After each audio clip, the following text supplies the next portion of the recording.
এতদিন পর্যন্ত এই জমিনের সার্বভৌমত্ব নাই, এই জমিনের স্বাধীনতা নাই। শহীদ ওসমান হাদিকে হত্যার পরে আরো 2 জন গুরুত্বপূর্ণ ব্যক্তিকে গুলি করে হত্যা করা হয়েছে।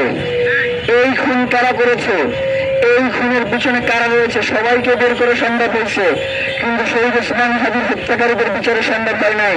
এইটা আমরা মানি না।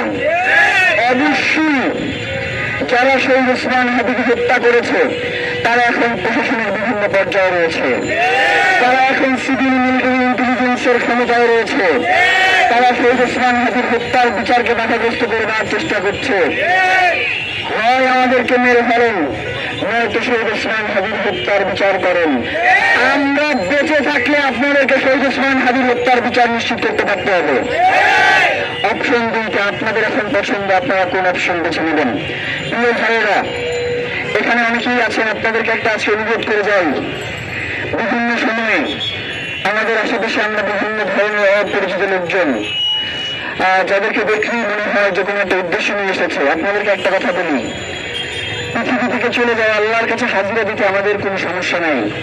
আল্লাহ যদি আমাদের জীবনের শাহাদাত লিখে থাকে, সেই শাহাদাতের তামান্না আমাদের ভিতরে আছে। কিন্তু আপনাদের কাছে একটা রিকোয়েস্ট আছে, আমরা যদি কেউ আল্লাহর কাছে চলেও যাই, শহীদ ওসমান হাদির হত্যার বিচারের দাবি থেকে আপনারা এক চুলে মরবেন না ইনশাআল্লাহ।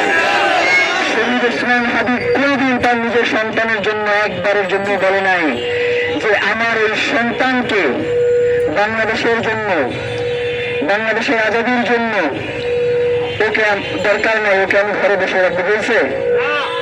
সে তার স্ত্রীকে ওসিয়ত করে গেছে বাংলাদেশের জন্য, যাতে তার সন্তানকে আস্তে আস্তে করে গড়ে তোলা হয়।